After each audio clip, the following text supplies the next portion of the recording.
Olá, pessoal. Hoje é sábado, 28 de fevereiro de 2026, e nosso querido amigo Larry C. Johnson está aqui conosco. Bem-vindo de volta, Larry. Estamos em uma situação triste, realmente triste.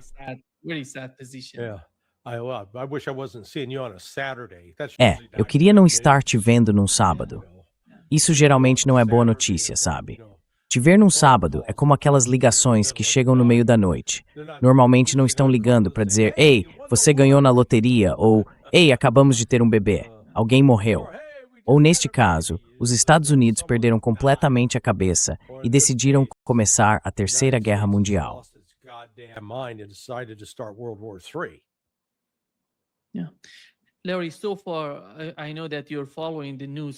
Larry, até onde sei, você está acompanhando as notícias que vêm do Irã e da região. Parece que os Estados Unidos iniciaram um ataque à liderança do Irã, ao presidente e ao líder supremo. Os bombardeios continuam e eles estão tentando atingir os lançadores de mísseis. Também vimos retaliações iranianas na região e além, alcançando inclusive Israel. Qual é a sua avaliação da situação atual da guerra?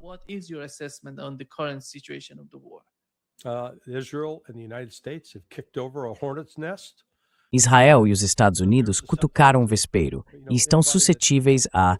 Bem, você sabe, qualquer pessoa que é picada por uma vespa pode entrar em choque anafilático. Em outras palavras, a reação do corpo à picada pode matá-la. E acho que é exatamente isso que os Estados Unidos e Israel estão enfrentando.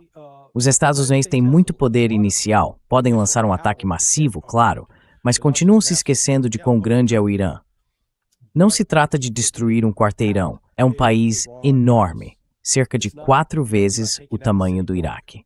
E no Iraque, os Estados Unidos tinham todas as vantagens militares, mas mesmo assim não conseguiram dominá-lo. Levou mais de um mês apenas para conseguirmos colocar nossas tropas lá depois que começamos em março.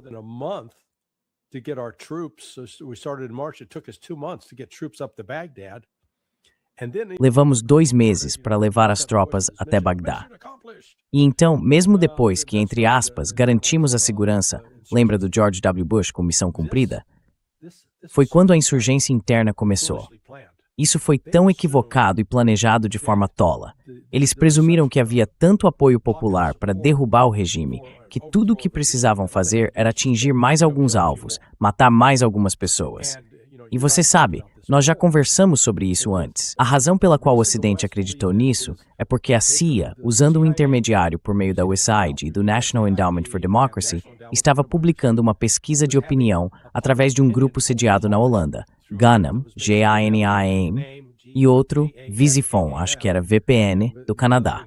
Então eles conduziam pesquisas online dessa forma. E essas pesquisas diriam, sim, 8 em cada 10 iranianos odeiam Ayatollah. Eles querem se livrar dos mulás e derrubar a República Islâmica. E Donald Trump foi informado disso. Eles acreditam nisso. As pessoas ao redor de Donald Trump acreditam nisso. No Departamento de Guerra, Departamento de Defesa, eles acreditam nisso. E uma vez que você se convence de algo e acredita, mesmo que seja falso, ainda age de acordo com isso.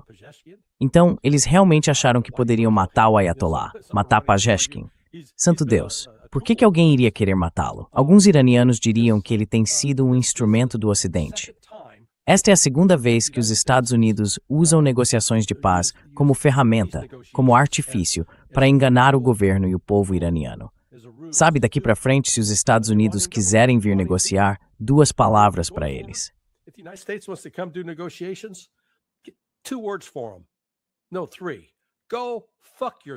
Não, 3. Vá se foder. Essa deveria ser a resposta do Irã aos Estados Unidos. Simplesmente, caiam fora. Agora a conversa será com mísseis. E os únicos termos que o Irã aceitará são o levantamento total das sanções e que os Estados Unidos deem o fora, afastando suas bases militares do Irã.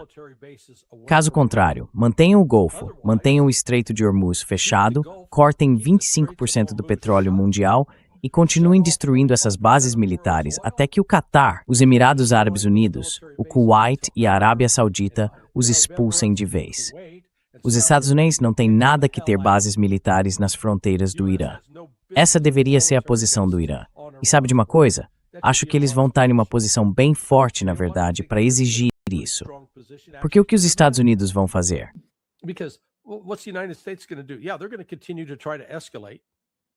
Sim, eles vão continuar tentando escalar o conflito.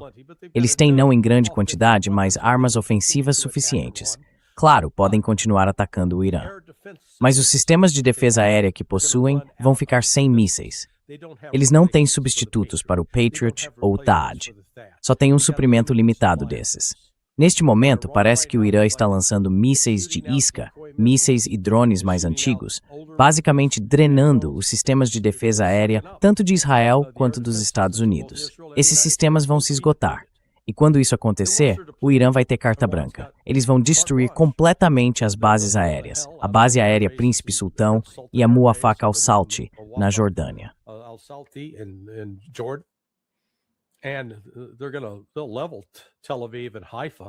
E eles vão arrasar Tel Aviv e Haifa e destruir as refinarias de petróleo lá. Então, sabe, Israel e os Estados Unidos acham que têm força militar suficiente para derrotar o Irã ou que podem infligir dor suficiente ao Irã. Eles não sabem o que é dor.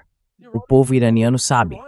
O Irã passou por o quê? 300 ou 400 mil mortos naquela guerra de 10 anos que os Estados Unidos ajudaram a inspirar. Então estamos subestimando a determinação deles. E esse ataque de hoje só reforçou o patriotismo do povo iraniano. Mesmo alguns que não gostavam muito do Ayatollah estão pró-Irã hoje. É isso que esses ataques externos fazem, unem o povo. E é por isso que, sabe, acho que o Irã agora está sendo bem inteligente. Eles estão mirando em alvos militares, não estão tentando matar civis.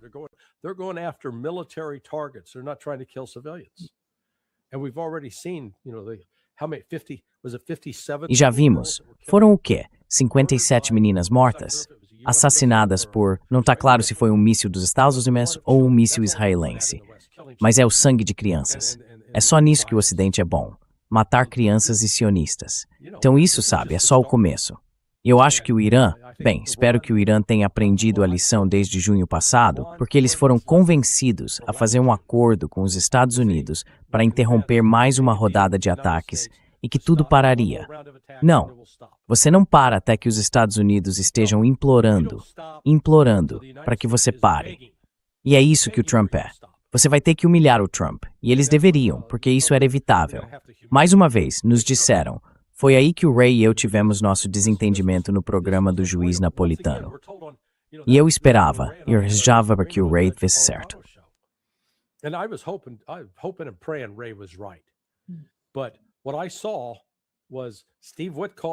O que eu vi foi Steve Witkoff e Jared Kushner entrarem em negociações, e eles saíram dizendo, sim, achamos que conseguimos algum progresso. Mas eu disse que queria esperar para ouvir o que Donald Trump diria sobre esse progresso. E o que Trump disse no dia seguinte foi, não é bom o suficiente. Então o Irã havia dito o que Donald Trump disse que eles precisavam dizer. Mas mesmo quando disseram, não foi suficiente. Isso me mostrou que não importava quais conversas técnicas fossem acontecer em Genebra, eles iam para a guerra. E, infelizmente, eu estava certo. Esta é uma daquelas vezes em que, como eu disse, eu gostaria de estar errado. Mas agora que estamos nisso, cabe ao Irã, com o apoio da Rússia e da China, simplesmente acabar de vez com os Estados Unidos e com Israel. Derrotá-los a ponto de deixarem o Irã em paz.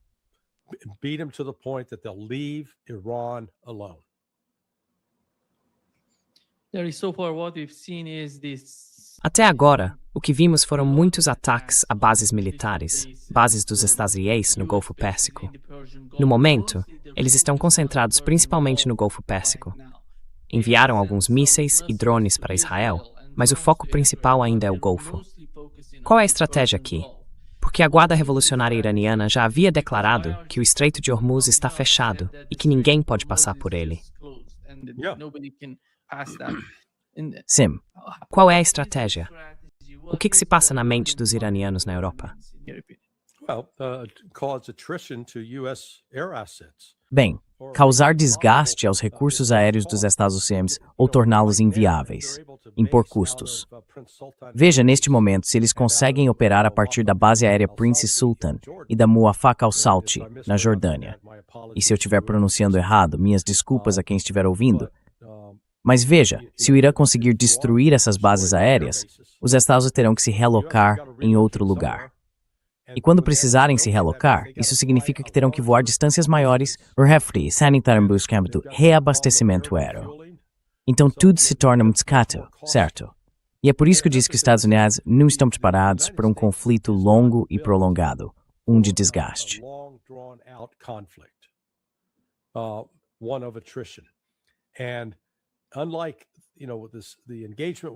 E diferente do confronto com os Houthis em março passado, quando eles lançavam talvez 1 ou 2 mísseis a cada 2 dias, o Irã vai lançar centenas por dia.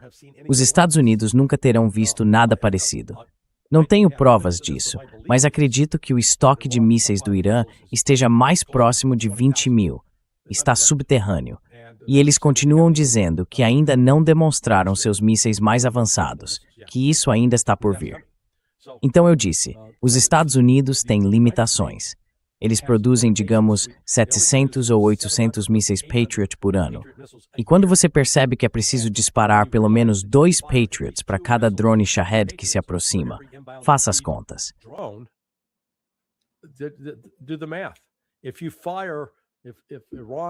Se o Irã lançar 400 drones, você acha que eles têm 400 drones? Com certeza. Eles lançam 400 drones, e lá se vão 800 mísseis Patriot. Puf, assim mesmo. Isso pode acontecer em um dia, e é um ano de produção perdido. O mesmo vale para o THAAD, o Sistema de Defesa Aérea de Alta Altitude de Teatro, e também para o Domo de Ferro israelense. Eles têm os lançadores, mas é como se não tivessem munição. Não há um suprimento ilimitado disso. É extremamente limitado, e foi parcialmente esgotado pelo apoio que deram à Ucrânia nos últimos 4 anos.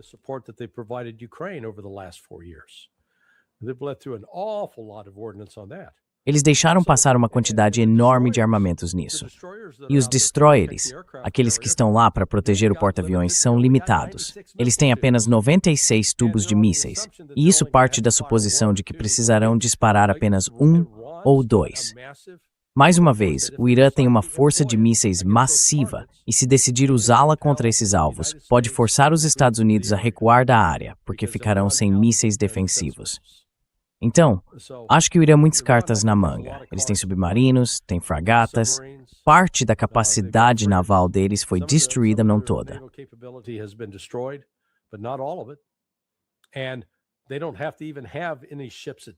E eles nem precisam ter navios no Estreito de Hormuz, porque podem lançar mísseis antinavio a partir da costa que o fecham de forma eficaz.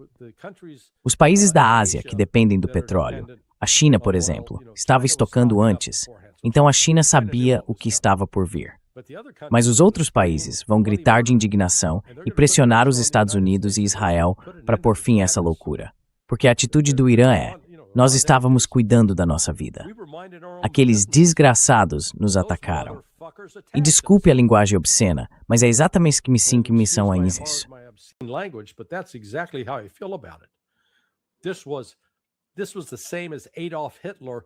Isso foi o mesmo que Adolf Hitler mandar seu exército atacar os poloneses em 1º de setembro de 1939. Isso também não deu muito certo para ele a longo prazo.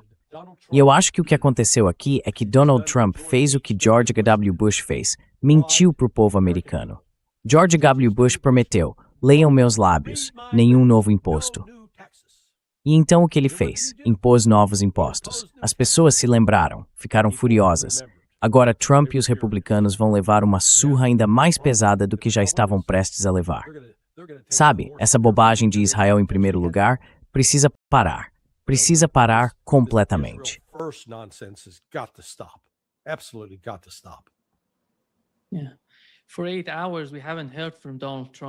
Por 8 horas não tínhamos ouvido nada de Donald Trump, mas ele deu uma entrevista ao Canal 12 em Israel. Ele disse: tenho muitas estratégias de saída da guerra. Posso escolher torná-la longa ou curta. Vamos ver. Parece que ele está sentindo algo, sabe? O primeiro vídeo que ele postou quando o ataque aconteceu foi dirigido ao povo do Irã. Acabamos de realizar nosso ataque ao Irã, e agora é a vez de vocês se manifestarem.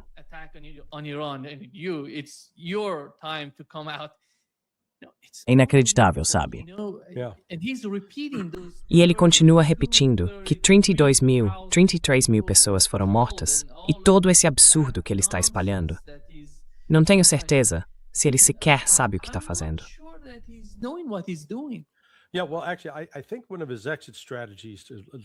É bem, na verdade acho que uma das estratégias de saída dele é exatamente essa: ouvir a si mesmo. Vamos ver se ele faz isso. Essa guerra, sabe, os ataques vão continuar por mais 3 ou 4 dias, e então ele vai anunciar: olha, fizemos tudo.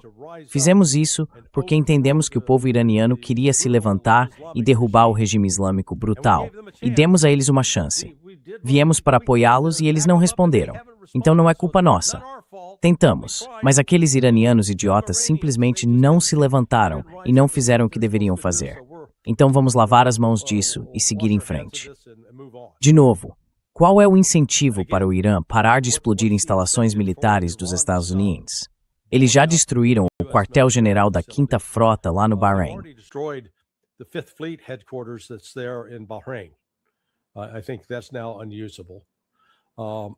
Acho que isso agora está inutilizável.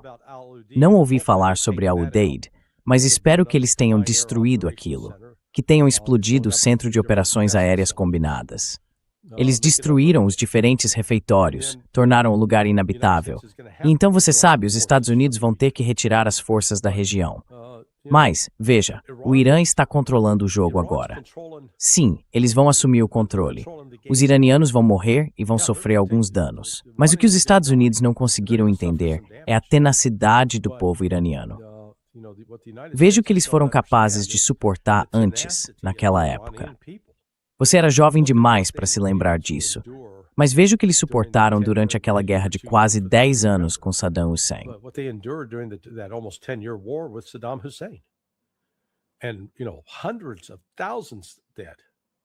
E sabe, centenas de milhares de mortos, não apenas dezenas. Então veja, no Irã eles foram intimidados demais, especialmente por Trump, e não apenas agora, desde quando mataram Soleimani. E voltando ao Obama, em 2012, com todos os assassinatos de cientistas iranianos. Então, sabe, acho que o Irã virou a face, e virou a face, e virou a face. Não acho que ainda haja mais faces para virar no caso do Irã. Acho que eles vão continuar com isso e levar adiante até que os interesses do Irã sejam atendidos. E isso é bom. E um dos pontos principais é que todas essas sanções econômicas precisam ser suspensas, e suspensas imediatamente. E até que sejam suspensas, vamos continuar bombardeando Israel até a Idade da Pedra.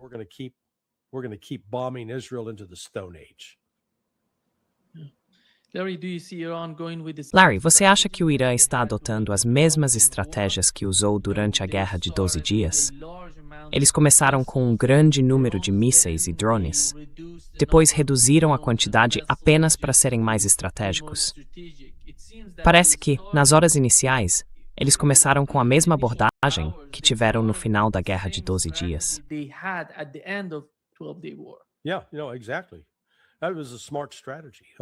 Sim, exatamente. Essa foi uma estratégia inteligente. Só que desta vez foi muito, muito mais ampla. Quero dizer, durante a Guerra de 12 Dias, o alvo era Israel. E Israel é uma área relativamente pequena. Mas agora eles estão atacando bases militares dos Estados Unidos no Bahrein, Kuwait, Arábia Saudita, Catar e Emirados Árabes Unidos. Aparentemente, eles destruíram um enorme sistema de radar que conseguia enxergar algo em torno de 5.000 quilômetros. Está morto, acabou. Então, eles ficaram cegos nesse sentido. Não sei qual é o plano de contingência.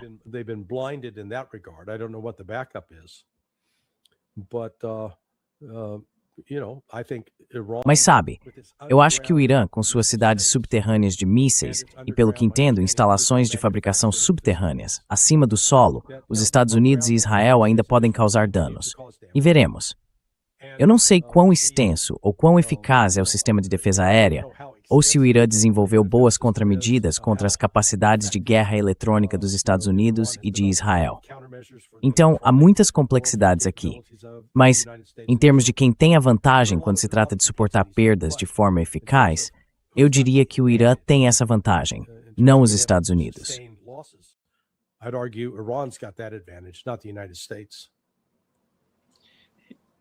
Larry, Donald Trump Larry, essa decisão veio do próprio Donald Trump.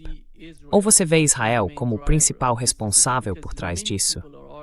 Porque muitas pessoas estão argumentando que Donald Trump, o rei, era uma delas, e eu também era. Não deixaria isso acontecer. Achávamos que ele seria mais sensato do que o que estamos vendo agora. E como, quero dizer, conversando com iranianos, eles sabem que a estratégia deles seria uma guerra longa com os Estados Unidos. E os Estados Unidos não conseguem sustentar esse tipo de guerra. Então, como Israel trabalharia com os Estados Unidos, ou apoiaria em uma guerra assim, se o Irã tentar prolongá-la?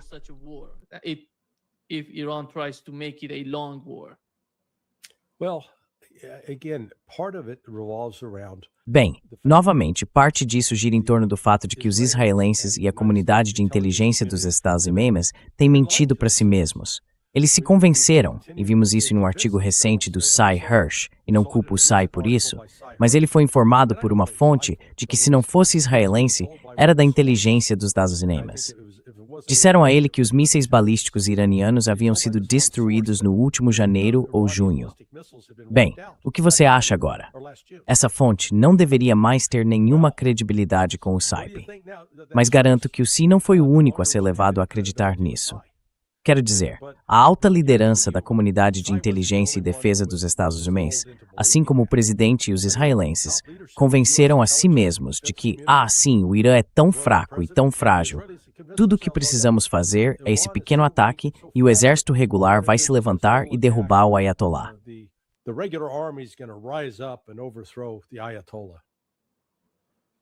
Não vai acontecer.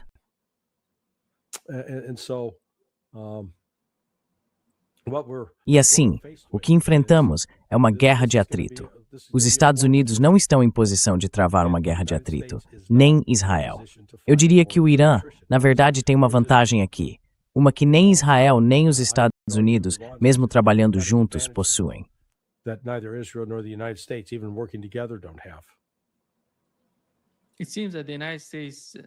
Parece que os Estados Unidos estão usando caças para interceptar drones sobre o Iraque. Como isso vai funcionar a longo prazo? Porque se você começar a interceptar drones com caças, qual será o resultado disso para você?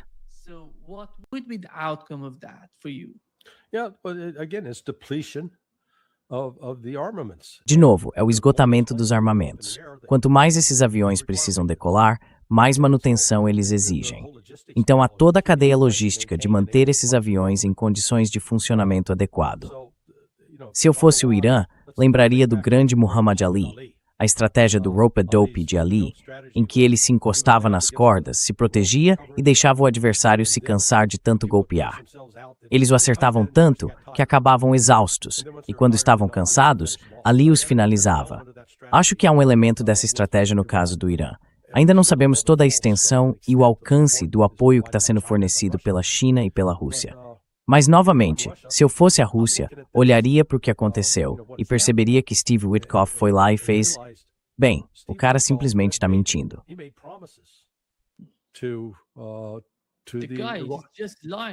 O cara é um mentiroso profissional.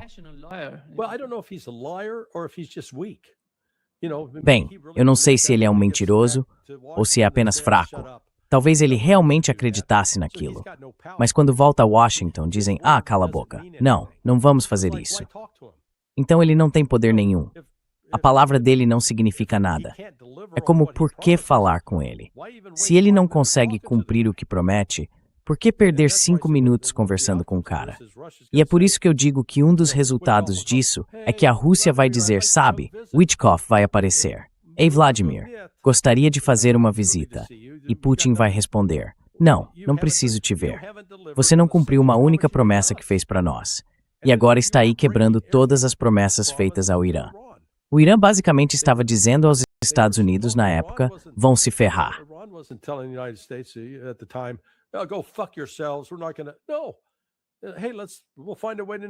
Nós não vamos, não. Ei, vamos encontrar uma maneira de negociar.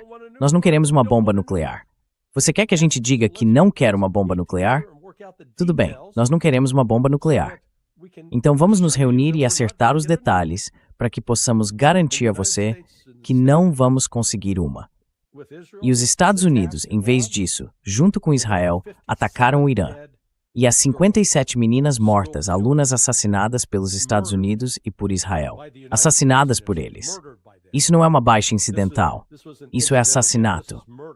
E estou indignado com isso, porque aquelas crianças deveriam estar saindo da escola e se preocupando com o dever de casa, em vez de serem mortas enquanto estão na escola.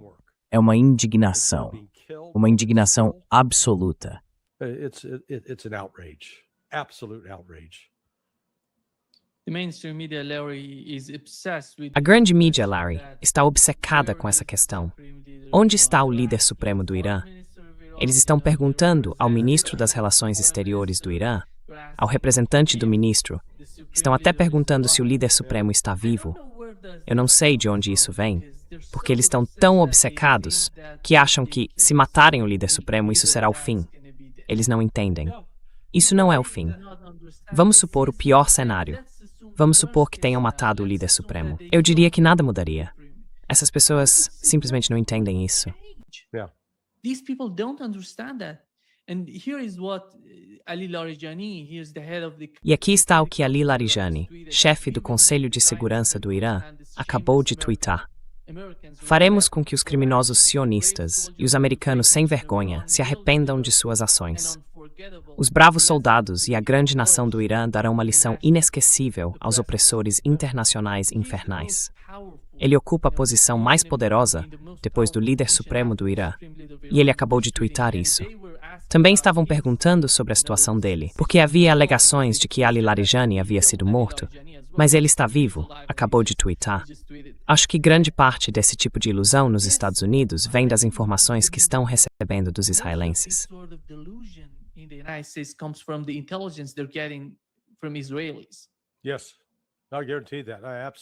Sim, eu garanto isso. Absolutamente. Porque os Estados Unidos não têm boas fontes humanas como os israelenses.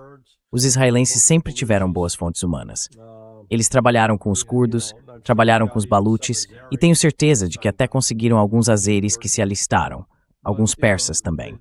Mas sabe, eles construíram essas redes. O que também sabemos é que essas redes foram significativamente comprometidas. Uma, como resultado do que aconteceu em junho passado, e depois, mais recentemente, essa tentativa fracassada de revolução colorida que foi lançada em 28 de dezembro e finalmente terminou por volta de 10 de janeiro.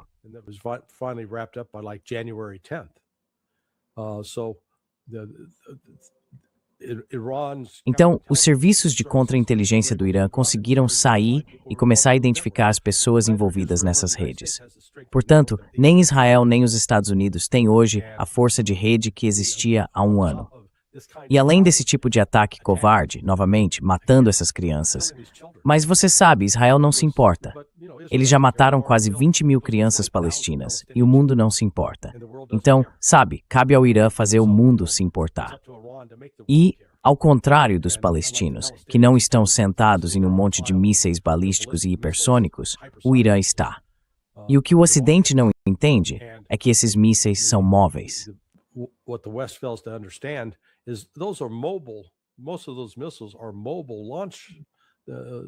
A maioria desses mísseis está em lançadores móveis. Eles não ficam fixos em nenhum local específico. Os Estados Unidos têm um histórico péssimo em encontrar lançadores móveis. Então, o Irã vai estar circulando e os Estados Unidos vão achar que localizaram um e depois tentam lançar uma arma sobre ele. Na verdade, a única maneira de destruir com segurança um lançador móvel é ter um drone Predator, que custa cerca de $35 milhões, voando acima com um míssil Hellfire, capaz de disparar diretamente sobre o lançador. Pois bem, os Estados Unidos tentaram isso com os Houthis, e não deu muito certo.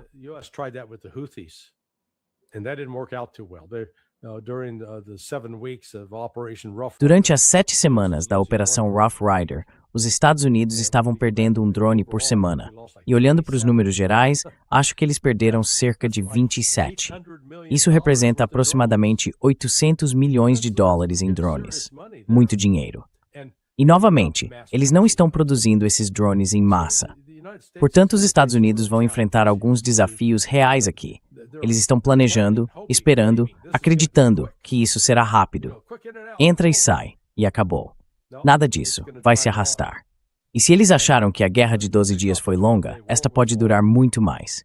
E para Israel, a pressão sentida durante a Guerra de 12 dias foi apenas um aperitivo, uma pequena amostra do que está por vir. A minor taste of what's in store for them. Acho que no momento em que os iranianos sentirem que não há mais nada no Golfo Pérsico para atacar, eles vão mudar de foco, sabe? Vão se mover drasticamente em direção a Israel. Esse seria um momento de, digamos, algum tipo de mudança, porque agora, como você mencionou, eles têm muitos alvos para atingir.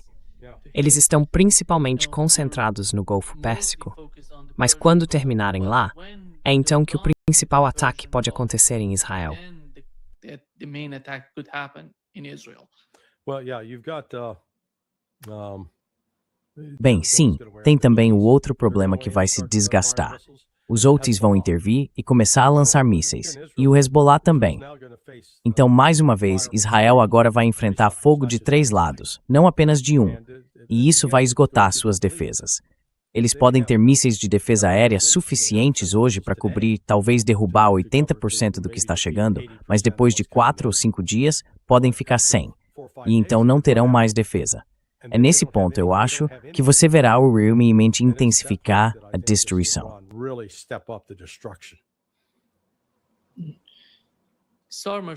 Starmer disse que o exército britânico participaria.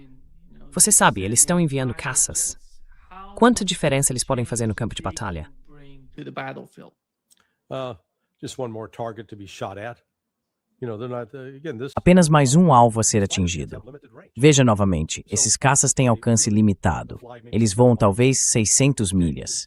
Certo, pegue o mapa e trace a partir da fronteira ocidental do Irã com a Arábia Saudita ou o Iraque. Desenhe 600 milhas. E então perceba que nessa distância é preciso enviar um avião-tanque para reabastecer esses caças. Então, em teoria, se você quiser que eles entrem no Irã e façam o quê? Lançar uma bomba? Bem, alguns dos alvos mais óbvios já foram neutralizados ou destruídos. Mas o Irã também transferiu uma parte significativa de sua capacidade para instalações subterrâneas. Então, veja, os britânicos estão se envolvendo nisso de forma tola. E com o tempo, veremos a perda gradual dos Estados Unidos. Ficará evidente que é financeiramente caro demais para os Estados Unidos manterem as operações.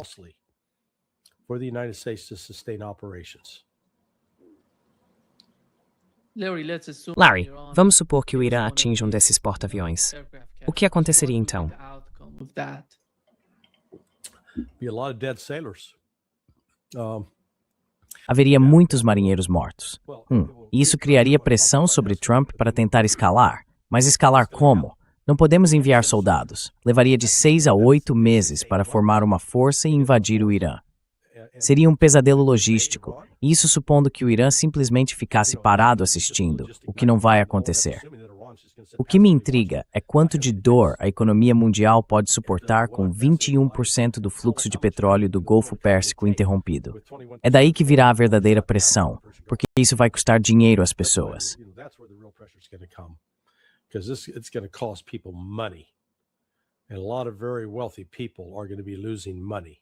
E muitas pessoas muito ricas vão perder dinheiro e não vão ficar nada felizes com isso.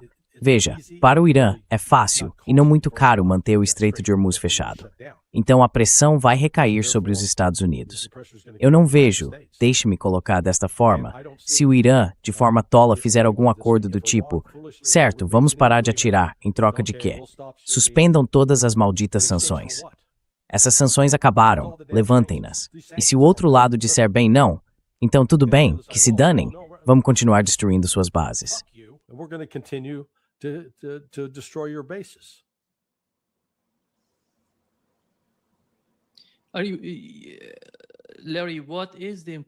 Larry, qual é a importância do Bahrein até agora? Temos visto muitos ataques ao Bahrein. Mísseis, drones atingindo e atacando o Bahrein.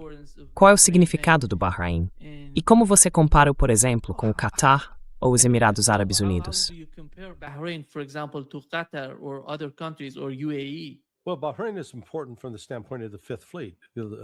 Bem, o Bahrein é importante do ponto de vista da Quinta Frota.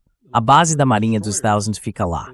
Então, quando os destroyers, aqueles com sistemas de lançamento vertical, as células nos conveses de seus navios, disparam seus mísseis, eles precisam ser recarregados em um porto. O porto no Bahrein é um local importante, onde eles podem ir para reabastecer e fazer manutenção nos navios. A única outra base naval na região, que fica relativamente próxima, está em Diego Garcia. Portanto, o Bahrein é uma base crucial para sustentar as operações militares e navais dos Estados Unidos, porque em algum momento na próxima semana, os destroyers vão ficar sem mísseis de defesa aérea e terão que se reabastecer. E assim que eles se reabastecem, o porta-aviões vai junto, porque essa é a sua proteção. É isso que quero dizer. Os Estados Unidos têm pouca capacidade de permanência.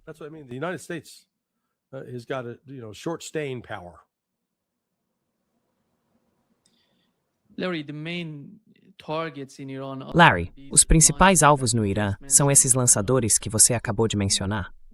O que os Estados Unidos fariam para atacar ou destruir esses lançadores? Seriam drones e caças, certo? Você mencionou que esses lançadores são móveis e podem se deslocar. Você acha que eles têm a tecnologia para isso?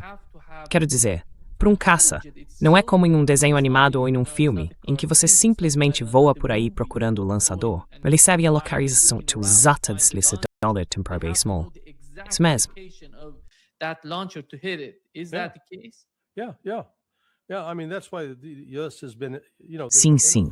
Quer dizer, é por isso que os Estados Unidos têm sido, ineficazes em fazer isso com os Houthis.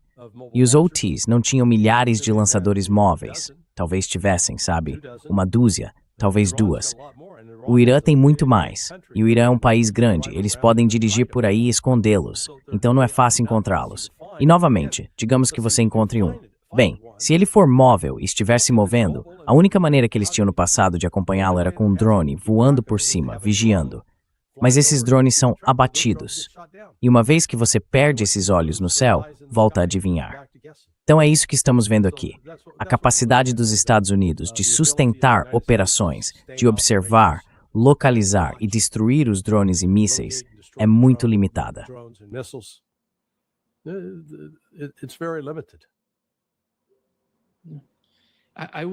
Fico imaginando o que Donald Trump diria sobre o resultado dos ataques até agora.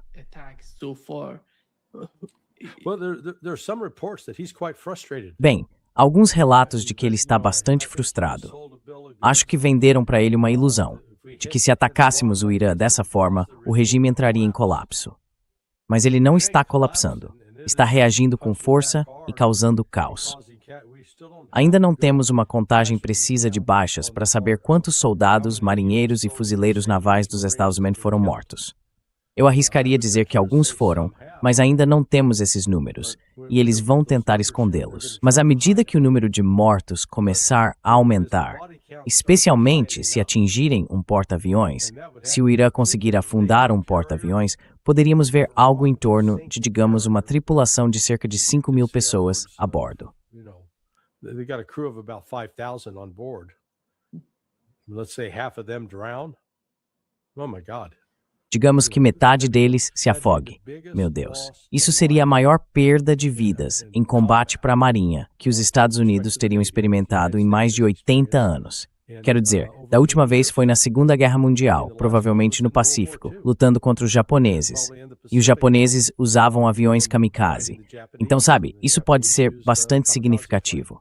O que vai acontecer é que isso realmente vai destruir,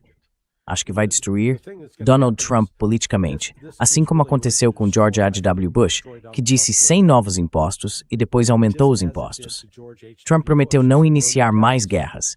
E o que ele fez? Ele começou uma nova guerra.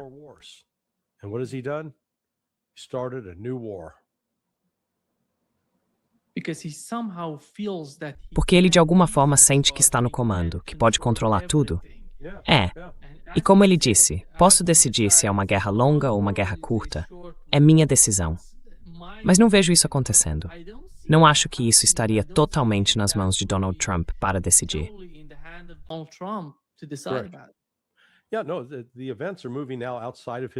Sim, não. Os acontecimentos agora estão saindo do controle dele. Ele não tem controle. Só estou conferindo. Então, agora deve ser por volta das 11, o que significa que são cerca de 11h20 no Irã, à noite. E você vai ver mais operações noturnas, tanto do Irã quanto dos Estados Unidos e de Israel. E o Irã tem a vantagem, uma das vantagens, de mover aqueles lançadores de mísseis móveis sob a cobertura da escuridão. É uma coisa colocá-los em campo em plena luz do dia. É outra tentar ver o que estão fazendo à noite.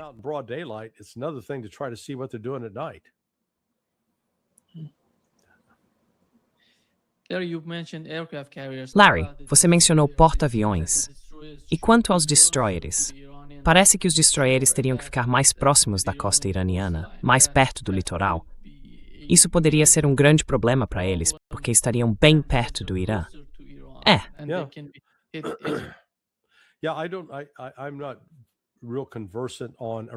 Eu não estou muito por dentro da capacidade de mísseis antinavio do Irã. Eu sei que eles têm, mas não tenho certeza de qual é o alcance ideal. Não sei se os destroyers dos Estados Unidos estão mantendo distância para minimizar esse risco. Mas você sabe, eles lançaram mísseis de cruzeiro, Tomahawks, e esses têm um alcance de cerca de 1.000 milhas. Então os destroyers teriam que se aproximar o suficiente da costa, digamos, a cerca de 100 milhas. O míssil ainda poderia percorrer 900 milhas, entrar no interior do Irã e atingir outros alvos. Mas acho que eles também estão focados em lugares como Chabahar e Bandar Abbas. Então, para esses, sabe, eles não precisam chegar tão perto para destruí-los. Podem disparar e atingir esses alvos a uma boa distância no mar.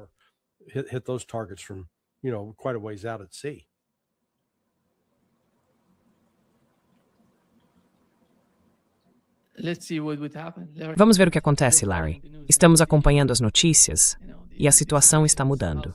Sobe e desce, vai e vem. Vamos ver o que acontece. Obrigado. Teremos algo para conversar na segunda-feira, tenho certeza. Exatamente. Então fique bem. Rezo para que sua família no Irã esteja segura. Obrigado. Certo, meu amigo. Cuide-se. Até breve. Tchau. Alska.